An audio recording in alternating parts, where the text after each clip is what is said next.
e amante de terror. Venho hoje trazer 3 histórias de arrepiar sobre a Quaresma. Lembre-se de ver somente em casa no seu quarto, se não já sabe, né? Agora vamos para nossa primeira história. Um conto de Quaresma. De Elton S. Pereira. Início. Eu sempre tive um fascínio por este período entre o Carnaval e a Páscoa. Aqui na cidade grande pouca gente se importa, mas em cidades do interior é dada muita importância a esse período de Quaresma pelo significado religioso. Afinal, segundo a doutrina cristã, foi o período em que Jesus jejuou no deserto passando por várias provações, tendo inclusive sido tentado por Satanás. No folclore, isso se desdobra pela crença de que forças malignas se manifestam com muita intensidade, sendo muito comuns experiências sobrenaturais como visões de criaturas como lobisomens, mulas sem cabeça, aparições e encontros com o próprio demônio. Minha família é do interior. Meu pai cresceu numa cidade de não mais que 300 pessoas, onde eu passava a maior parte das minhas férias durante a minha infância, sendo maravilhado e assustado com as histórias que o povo contava. O costume reza que as pessoas devem se abster de todo tipo de pecado na Quaresma, sob pena de sofrer males ou serem perseguidos por algum tipo de entidade sobrenatural. Nesta linha seguiam muitos relatos, sendo um das que mais me marcaram de um senhor que disse ter visto um touro preto na frente da igreja matriz. Dizia ele que o dito cujo tinha 6 pares de chifres, a metade debaixo do corpo coberta de escamas, cascos e olhos vermelhos em brasa, e que gritava com uma voz medonha chamando pelo nome alguns moradores conhecidos por cometer maldades e imoralidades. O que mais me intrigou foi ver que muita gente confirmava o tal relato, às vezes acrescentando detalhes ainda mais medonhos. Passaram-se muitos anos desde então. Me formei, constituí família, e passei a ser bastante cético em relação ao sobrenatural. Tenho a tendência de ver tudo sob um prisma demasiadamente racional, mas há 2 anos passei por uma experiência que pôs minhas certezas em xeque a respeito do que pode ser considerado loucura ou realmente sobrenatural. Fiquei abalado por muito tempo e tive receio de contar esta história até mesmo para minha esposa, que ficou num misto entre descrença e medo, como a maioria dos amigos para quem contei os fatos. Eu resisti muito antes de escrever isso, pois enquanto o faço, as imagens voltam vívidas à minha memória, perturbando profundamente meu espírito, mas enfim, sinto que devo fazê-lo. Eu estava de volta àquela cidade, pois tinha recebido como herança uma propriedade rural que pretendia vender o quanto antes a fim de evitar qualquer aborrecimento. Cheguei na casa onde costumava passar as férias, mas a mesma já em nada me lembrava dos tempos felizes de antigamente. Minha tia Cida, sempre tão querida, era agora uma velha amarga. Meus primos eram adultos irritados, se envolviam em problemas e bebiam muito. Minha prima Lili, que era uma criança linda naqueles tempos, tinha agora 27 anos, mas já aparentava mais de 40. Estava acabada e deprimida. Tinha 2 filhos e um marido alcoólatra.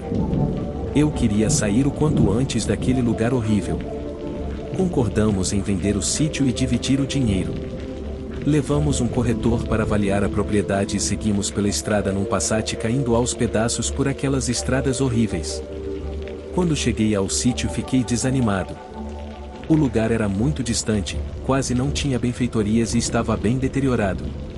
Era herança do tio Cláudio, que tinha aberto uma mercearia no vilarejo e arrendado o sítio para um antigo empregado, que usava o local como abatedouro ilegal, o que se percebia pelas pilhas de ossos de bois, porcos, bodes e até cavalos.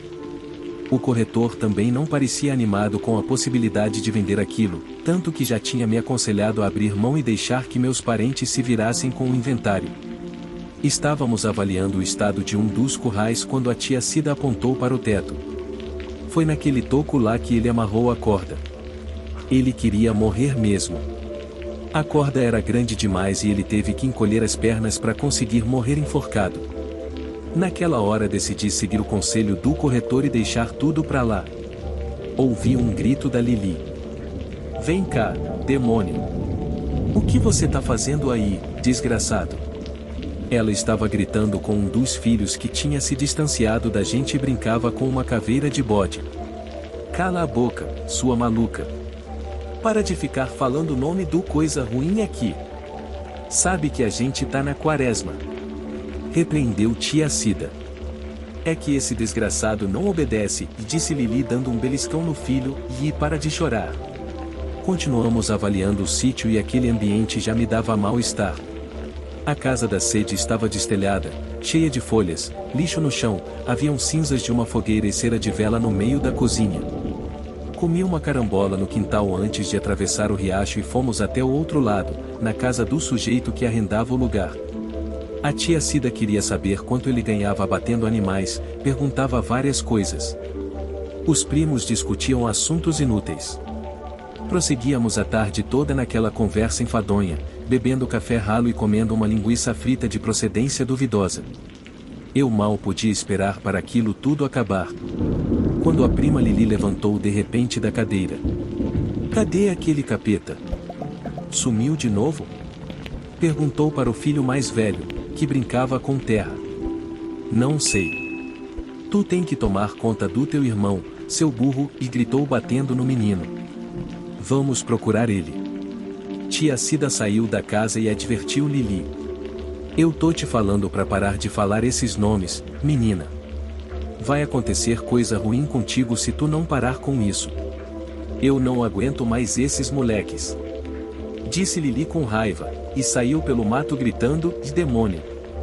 Cadê você, seu bicho ruim? Vem que eu vou te dar uma coça. Tia Cida já estava sem paciência. Já eram 6 da tarde, estava quase escurecendo. As crianças choravam. Já tínhamos nos despedido e voltávamos pela mesma estrada. Mas no meio do caminho, como tudo já não tivesse sido ruim o suficiente, o carro enguiça. Meus primos xingavam e esmurravam o carro. Saímos para tentar resolver. Tia Cida, Lili e as crianças ficaram dentro do carro. Pelo básico que eu sabia de mecânica, não podia fazer nada. Meu primo achava que o carburador tinha entupido de novo e começava a desmontar. Estava no meio do trabalho quando a Lili começou a gritar desesperada. Ah! Sai daí! Ele tá lá na frente, olha! Não tinha nada nem ninguém em volta. Sai daqui! Sai daqui! O que você quer comigo? A prima Lili gritava e chorava desesperada enquanto tia Cida tentava acalmar. Que foi, menina? Que foi? O bicho ruim, tia, ele veio me pegar, olha lá. Ela olhava fixamente e apontava para um ponto da estrada onde não tinha nada e chorava muito. Comecei a ficar assustado. O corretor só olhava de longe. Já estava pálido. A tia Cida pegou um terço e começou a rezar alto. Lili chorava e de repente começava a rir descontrolada. Depois olhava a estrada, chorava e gritava por socorro. As crianças não paravam de chorar. Aquele carro havia se transformado num verdadeiro inferno. Reza Lili. Reza um Pai Nosso que ele same. Gritou tia Cida. Ele tá olhando pra mim. Não. Sai daqui, Beelzebu. Ele tem um olhão de fogo, tia. Berrava Lili e desculpa, filho.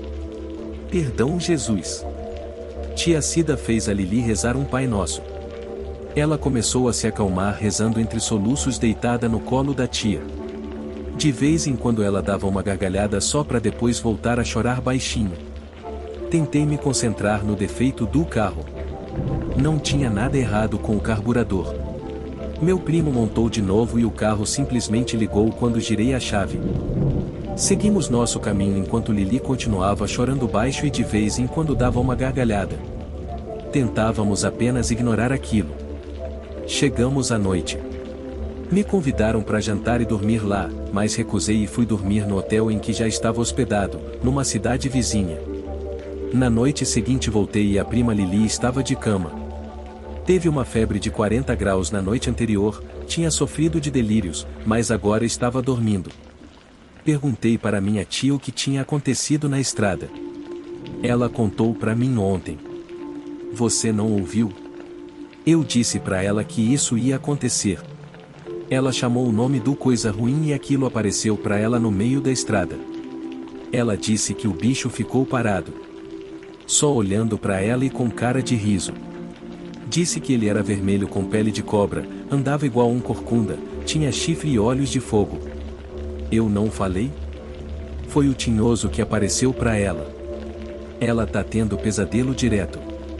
Diz que o bicho falou que vai aparecer pra ela toda a quaresma.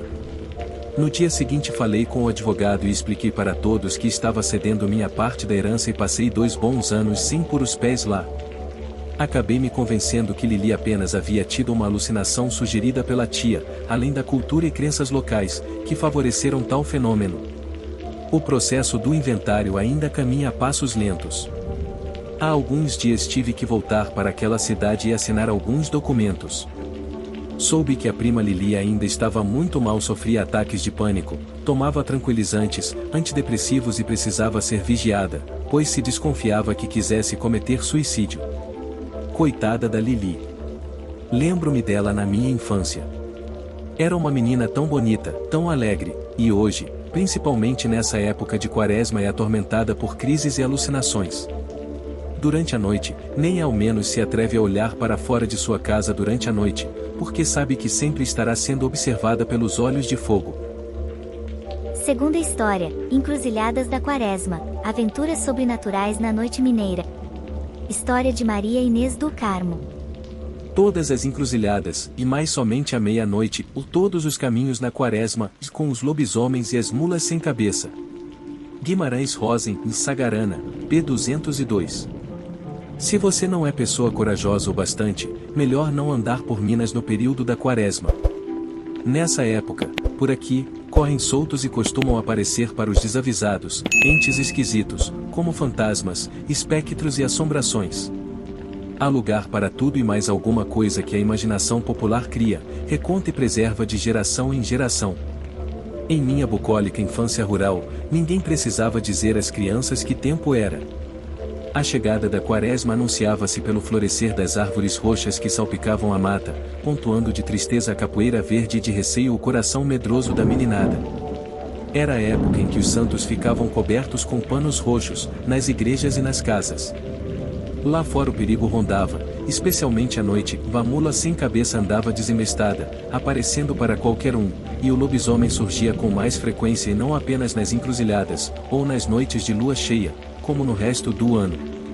Era o tempo de recolher mais cedo. Quem estivesse nas estradas e não quisesse ser surpreendido, cuidava de apressar a marcha, assim que entardecia.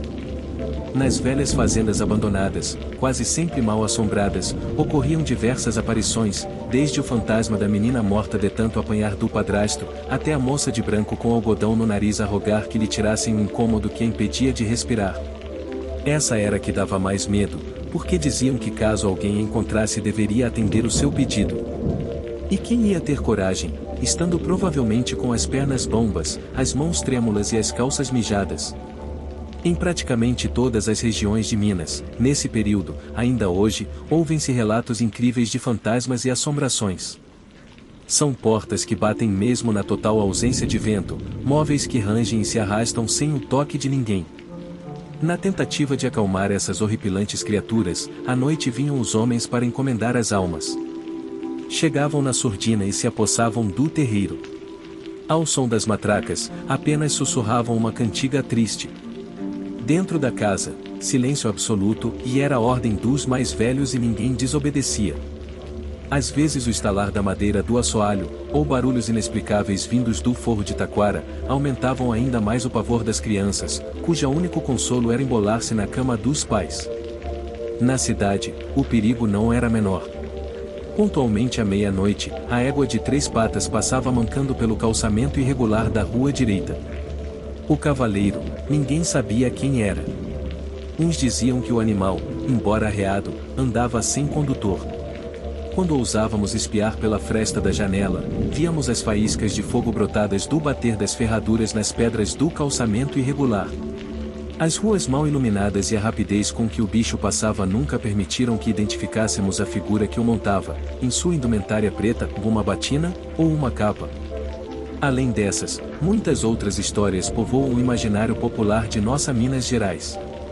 É comum que em regiões diferentes, elas assumam contornos variados. Aqui onde vivo, a mula sem cabeça é o fantasma de uma moça linda e prendada que se apaixonou pelo padre. Já o lobisomem é, pelo menos das histórias que eu ouvia, o espectro de um filho cruel que batia na própria mãe. Se você está achando que esses casos são apenas crendices e superstições, digo-lhe com a autoridade de quem viveu a infância na roça. Que mané superstição, que nada. Isso é a mais pura verdade. E não lhes contei nem a metade. Como bem disse Guimarães Rosa, graças a Deus, tudo é mistério asterisco. E essa história entrou por uma porta e saiu por outra. Quem quiser que conte outra. História 3, o Cão Negro da Quaresma. Início. Havia uma lenda que rondava a cidade durante a Quaresma, contada pelos mais velhos sobre uma criatura sombria que percorria as estradas da região. Diziam que a criatura aparecia para os viajantes solitários durante a noite, e que a sua presença era um presságio de morte iminente. Jefferson, um jovem morador da cidade de Euclides da Cunha, não acreditava nessas histórias de assombração. Ele havia crescido ouvindo essas lendas, mas nunca havia passado por nada de sobrenatural em sua vida. Até aquela noite. Em uma quinta-feira, durante a Quaresma, Jefferson precisava entregar uns papéis na casa de sua sogra em uma aldeia indígena próxima. Sua esposa estava cansada e pediu para que ele fosse sozinho, para ser mais rápido. Ele pegou os papéis e partiu. No caminho, ele percebeu que estava ficando tarde e, seguindo a recomendação de sua sogra, decidiu não seguir pela estrada das 7 curvas de Aribissé, que era conhecida por ser perigosa e assombrada. Mas, após um momento de hesitação, ele mudou de ideia e decidiu seguir por lá mesmo. Enquanto dirigia pela estrada escura e sinuosa, Jefferson começou a sentir um calafrio percorrer seu corpo. Ele tentou ignorar, pensando que era apenas sua imaginação. Mas, ao chegar na última encruzilhada antes de chegar ao asfalto, ele viu algo que o deixou paralisado. Havia um cachorro negro enorme no meio da estrada. O animal tinha olhos vermelhos que brilhavam como rubis na escuridão. Jefferson tentou buzinar, mas o cachorro não se moveu. Quando Jefferson tentou desviar do animal, ele desapareceu, deixando Jefferson em choque.